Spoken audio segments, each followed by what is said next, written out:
क्या हुआ?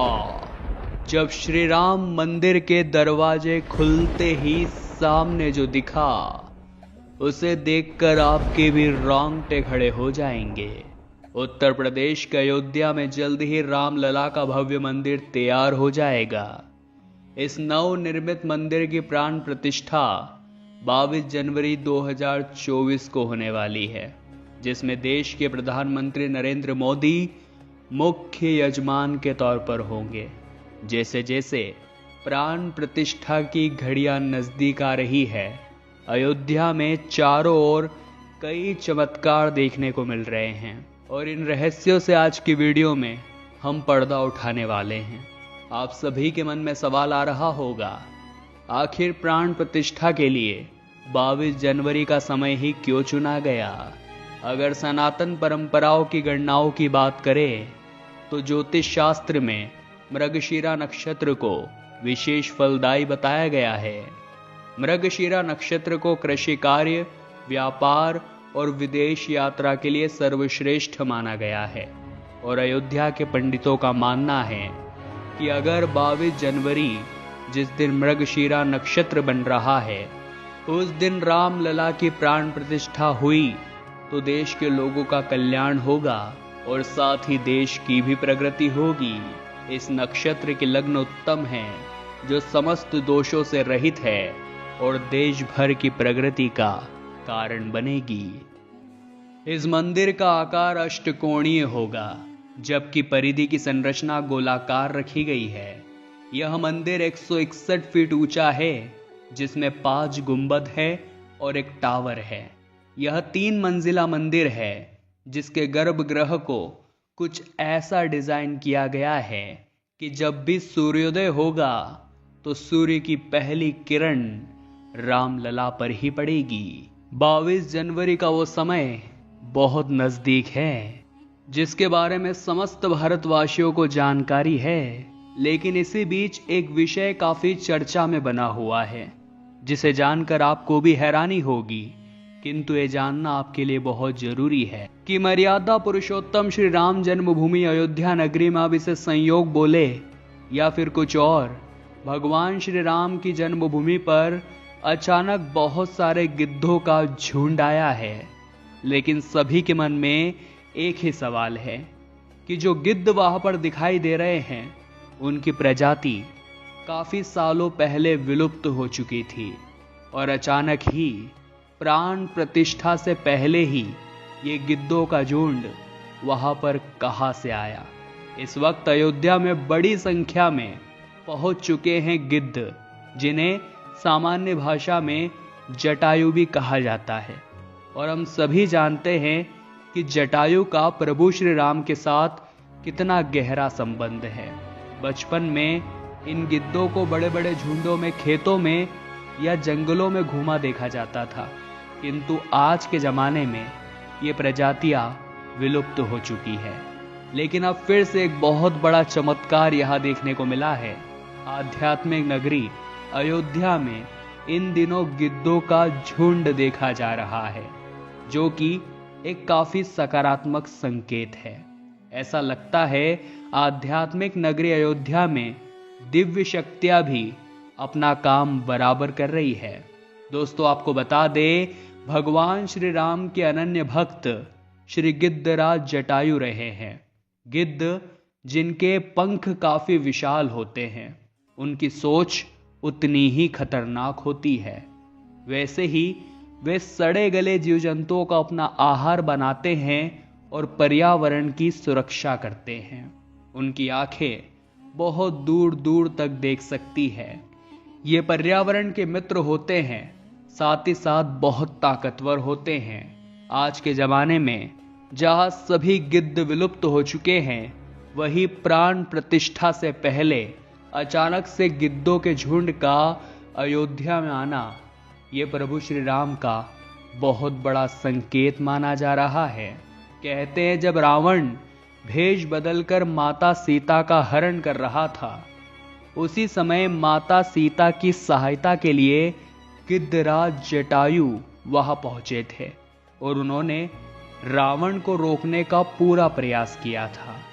रावण को एक समय तक जटायु ने मूर्छित भी कर दिया था, परंतु वो माता सीता को रावण के चंगुल से बचाने में असफल रहे, क्योंकि रावण ने जटायु पर वार कर दिया, जिस वजह से वो बुरी तरह से घायल होकर जमीन पर गिर गए। इसके बाद जब प्रभु श्री राम और लक्ष्मण जी माता सीता को ढूंढते ढूंढते आगे बढ़े, तब उन्हें जटायु मूर्छित अवस्था में मिले और फिर जटायु जी ने पूरी जानकारी प्रभु श्री राम को विस्तार से समझाई और जटायु ने प्रभु श्री राम की गोद में ही अपनी अंतिम सांसें ली।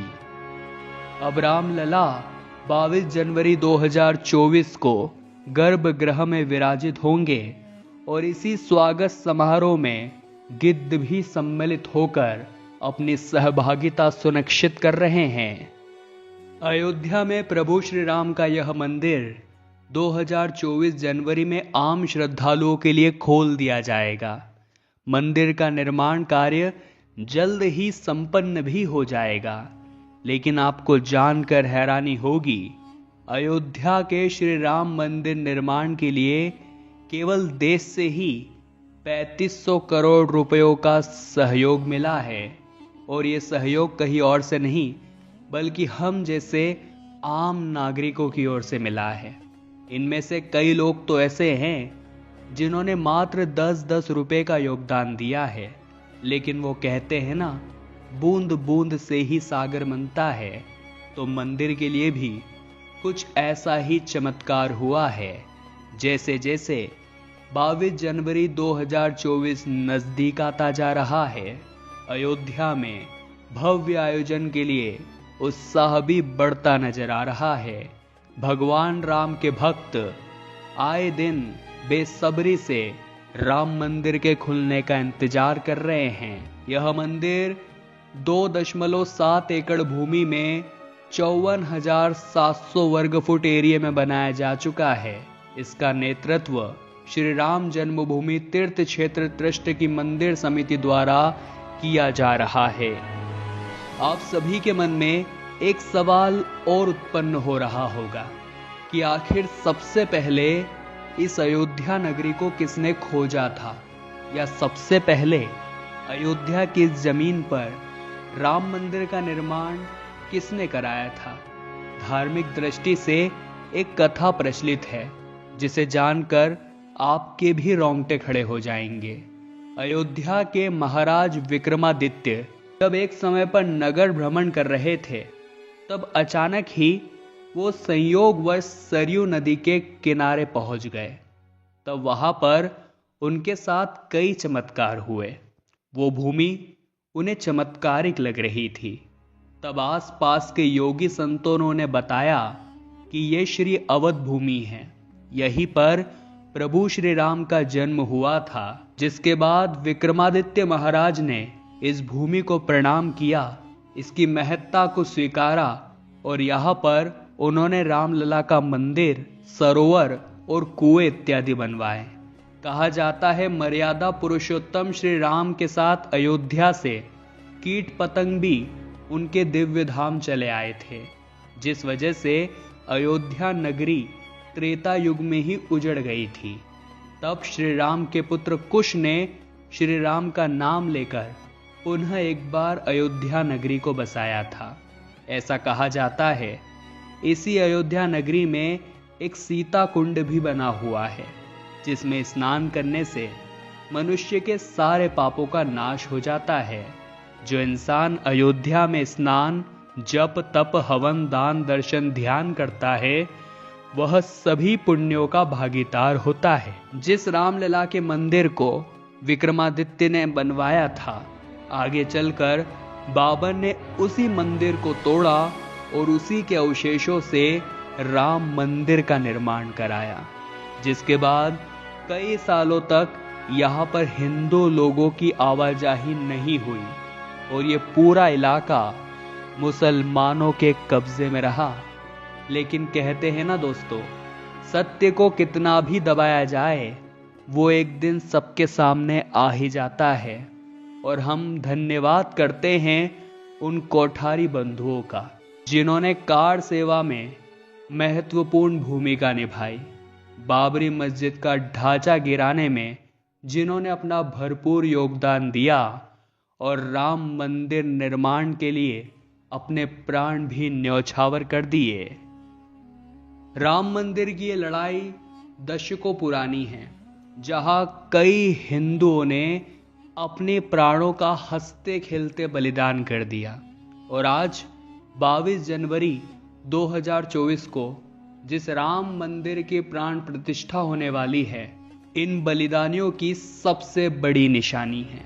आप हमें नीचे कमेंट बॉक्स में बताइए, मस्जिद और मंदिर विवाद को लेकर आप क्या विचार रखते हैं। मथुरा जन्मभूमि और साथ ही साथ काशी विश्वनाथ मंदिर पर जो मस्जिद का निर्माण हुआ है, क्या वो भी हिंदुओं के पक्ष में आनी चाहिए? आप नीचे कमेंट बॉक्स में अपनी प्रतिक्रिया जरूर दीजिएगा। और अगर ये वीडियो आपको पसंद आई है तो आप लाइक करें, साथ ही हमारे इस चैनल को सब्सक्राइब भी कर ले, ताकि आपको हमेशा ही ऐसी सत्य चमत्कारिक घटनाएं देखने को मिलती रहें। अभी के लिए दोस्तों आप सभी दर्शकों को हर हर महादेव।